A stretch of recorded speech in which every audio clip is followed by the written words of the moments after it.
अस्सलाम वालेकुम, मैं हूं मोहम्मद अख्तर और आप देख रहे हैं medicine info YouTube channel. Viewers, आज हम बात करेंगे कब्ज के बारे में कि ये क्या मर्ज है और किस तरह से होती है और इसके इलाज के लिए कौन सी अद्वियात और एहतियात करनी चाहिए। तो व्यूवर्स, वीडियो शुरू करने से पहले आपसे छोटी सी गुजारिश है कि आप मेरे चैनल को सब्सक्राइब कर दें और साथ में दिए गए घंटी के बटन को भी दबा दें। वीडियो को शुरू से लेकर आखिर तक जरूर देखिएगा ताकि आपको इस वीडियो की मुकम्मल समझ आ सके। तो व्यूवर्स, कब्ज एक आम सी बीमारी है जिससे आंतों का फुजला आसानी के साथ खारिज नहीं होता या खारिज होते वक्त बेहद तकलीफ के साथ और रुक रुक के आता है। व्यूवर्स, कब्ज एक ऐसी बीमारी है जिसके बारे में हम अक्सर बात नहीं करते, लेकिन इस वक्त दुनिया की 25% आबादी इसी मर्ज में मुब्तला है और ये लोगों को मुतासिर कर रही है और लोग खामोशी के साथ इस तकलीफ को बर्दाश्त कर रहे हैं। अगरचे ज्यादातर लोग इस कब्ज को एक परेशान कुन अलामत समझते हैं, लेकिन ये थकावट, वजन में इजाफा वगैरह की वजह भी बन सकती है। व्यूवर्स, एक नॉर्मल और सेहतमंद इंसान को दिन के 24 घंटों में एक बार पखाना आना चाहिए। व्यूवर्स, कब्ज इसलिए होती है क्योंकि बड़ी आंत फुजले से बहुत ज्यादा पानी को जज्ब करती है और पखाने को खुश्क कर देती है। जैसे ही खाना आम तौर पर हाजमे की नाली से गुजरता है तो ग़िज़ाई अज्जा जज्ब हो जाते हैं और हजम होने वाला खाना फुजले की शक्ल इख्तियार कर लेता है और फिर जब वो छोटी आंत से गुजरता हुआ बड़ी आंत में जाता है तो बड़ी आंत उस फुजले में से पानी को खुश्क कर देती है और फिर ये फुजला ठोस शक्ल इख्तियार कर लेता है।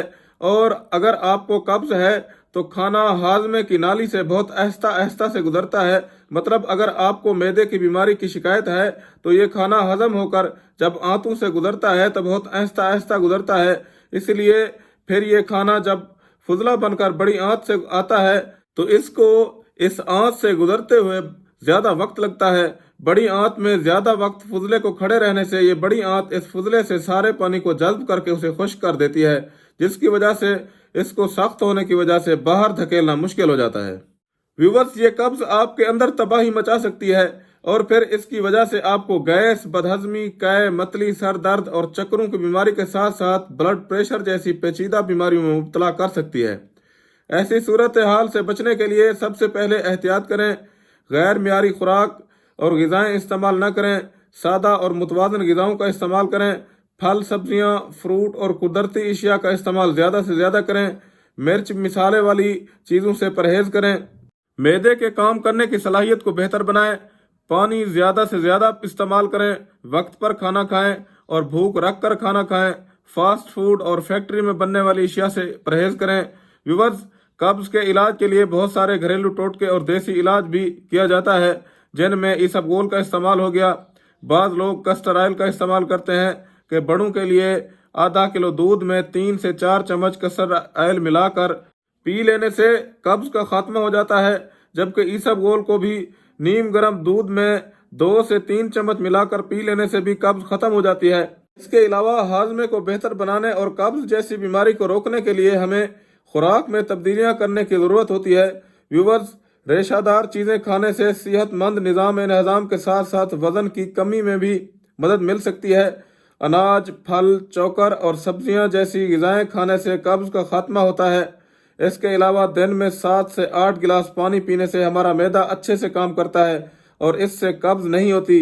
लीमू के रस में सिट्रिक एसिड होता है जो कि आपके निज़ाम इंतज़ाम को मुतहर्रिक करने में मदद करता है और आपके जिस्म के जहरीले मादों को बाहर निकाल सकता है और कुदरती तरीके से कब्ज़ से निजात का काम करता है। आप सुबह रोज़ाना 1 गिलास पानी लेकर इसमें ताज़ा लीमू का रस निचोड़ कर पी सकते हैं और ऐसा करने से कब्ज़ का खात्मा हो जाता है। इसके अलावा चाय में लीमू शामिल करना कब्ज़ के लिए एक मिसाली और घरेलू इलाज है और यह तवील मुद्दती हाजमे को भी बेहतर बनाता है। तो व्यूअर्स, ये तो थे घरेलू टोटके जिनका इस्तेमाल करने से मैदे की खराबी, बदहजमी और कब्ज़ से अफाका होता है, लेकिन कुछ लोगों को संगीन किस्म की बदहजमी और कब्ज़ हो जाती है और इन लोगों का इलाज इन देसी टोटकों से करना बहुत मुश्किल हो जाता है। तो फिर इनके इलाज और आराम के लिए तो बाकी कई दूसरे तरीके हैं, जैसा कि अनीमा वगैरह हो गया, लेकिन ये बहुत पेचीदा किस्म का अमल होता है और इसके बारे में अगली वीडियो में बात करेंगे। व्यूवर्स, इस वक्त बदहजमी, गैस और शदीद किस्म की कब्ज़ के खात्मे के लिए हमारे पास एक बहुत ही ज़बरदस्त किस्म का शरबत मौजूद है, जिसके इस्तेमाल करने से चंद मिनटों में कब्ज़ के खात्मे के साथ साथ पेट से गैस भी ख़त्म हो जाती है اور انسان خود کو ہلکا پھلکا محسوس کرنے لگتا ہے۔ تو ویورز، اس طرح کی پیچیدہ قسم کی قبض کے خاتمے کے لیے ہمارے پاس یہاں ٹیبل پر موجود لائلیک شربت موجود ہے، جس کے استعمال کرنے سے چند ہی منٹوں میں جو ہے نا قبض فوری طور پر ختم ہو جاتی ہے۔ اس کے استعمال کرنے کا طریقہ عمر کے لحاظ سے شربت کے ڈبے پر بھی یہ آپ دیکھ سکتے ہیں کہ پورا چارٹ بنا ہوا ہے۔ اس کے علاوہ چارٹ کے مطابق شربت میں پیمانہ بھی موجود ہے، آپ دیکھ سکتے ہیں کہ انہوں نے شربت کے اندر ڈبے کے اندر پیمانہ بھی دیا ہوا ہے۔ تو ویورز، آپ دیکھ سکتے ہیں کہ یہاں پر چارٹ کے اوپر لکھا ہوا ہے کہ بالغ اور نو عمر ابتدائی 15 ملی لیٹر دن میں 2 بار، بچے 5 سے 10 سال 10 ملی لیٹر دن میں 2 بار، تو بچے 5 سال سے کم عمر 5 ملی لیٹر دن میں 2 بار، یعنی صبح شام۔ شیرخور بچہ یعنی کہ 1 سال سے کم عمر جو بچہ ہوتا ہے اس کے لیے جو ہے نا 2.5 ملی لیٹر سے 5 ملی لیٹر روزانہ کی بنیاد پر آپ پلا سکتے ہیں۔ تو ویورز، یہ ایک بہت ہی بہترین اور عمدہ قسم کا شربت ہے، جس کے استعمال کرنے سے چند ہی منٹوں میں جو ہے نا قبض فوری طور پر ختم ہو جاتی ہے۔ تو یہاں پر اس ویڈیو کا اختتام کرتے ہیں اور امید ہے کہ آپ کو یہ ویڈیو پسند آئی ہوگی۔ اگر آپ اس ویڈیو سے متعلق اپنی رائے دینا چاہتے ہیں تو نیچے کمنٹ سیکشن میں آپ اپنی رائے ضرور دیجیے گا۔